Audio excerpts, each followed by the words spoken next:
মুই পয়সা চুরি করিয়াং মোর বাপিটো জানা পাই গেলে তারপরে মোক থাপ্পড় মারিয়া মুই আরো পয়সা চুরি করিয়াং মা খাও এইবার ফাটাফাটি দে তো একটা পেশাল দে তো। তোর বেটা তো এখনই 3টা পেশাল নিয়ে গেল রে।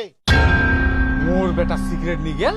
হ্যাঁ দোকানদার মোক 3টা সিগারেট দে তো।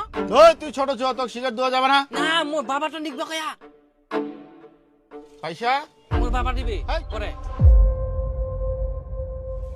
ওয়াক তুমি কোনোদিন সিগারেট নিতে বা কুংনি মুইয়ে লুকাই লুকাই খাও আবার মোর নাম করে সিগারেট বাকিতে নিয়ে গেলা। দে তো একটা সিগারেট দে, ওয়ার মুই বাড়িতে ব্যবস্থা করুম। হারাম জাদা। ওই তোর বেটা সিগারেটে পয়সা দি যা। পরে নিস পরে।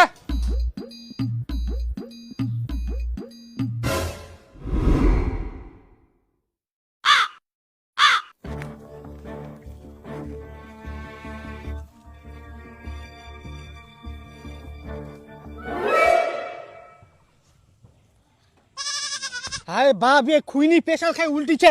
যা বাঁচো উঠ। কারণ দাদা তুই এত বদমাস বুঝলিস, তোর শাস্তি না দিলে হবে না আজকা। বুঝা পাবুরে বেটা তোর শয়তানি করা মুই বার করে দিই। মেয়ে বয়সে তুই খুইনি বিড়ি খাইবে রাইস। আজকা থেকে তোর বন্ধু বান্ধবের সঙ্গে ঘোরা বন্ধ। থাকতো ঘরের ভিতর বন্দি। কেমন তুই শয়তানি করে পারিস?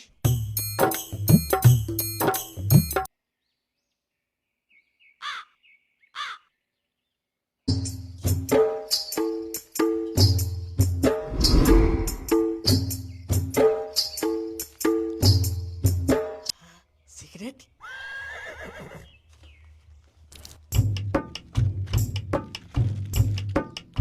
হ্যাঁ বিলি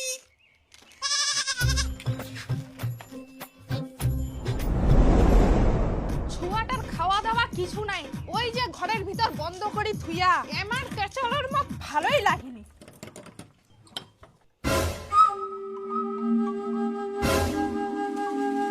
হাই গে মা, কই গে বিফুলের বাপ, আসো তাড়াতাড়ি। কি হয়া কি? আই দেখো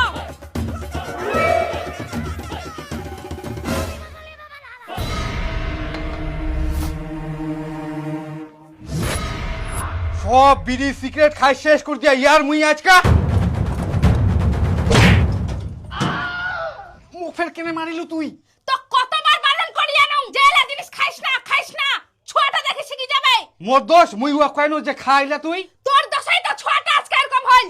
তোক ভালো করে কই দিম এলা খাওয়া ছাড়ি দে ছুয়াটার ভালোর জন্য। নিজে বাড়ি শাসন করতে পারিনি এখন মুখ দোষে। এই ওই ওই শাসন কর যা।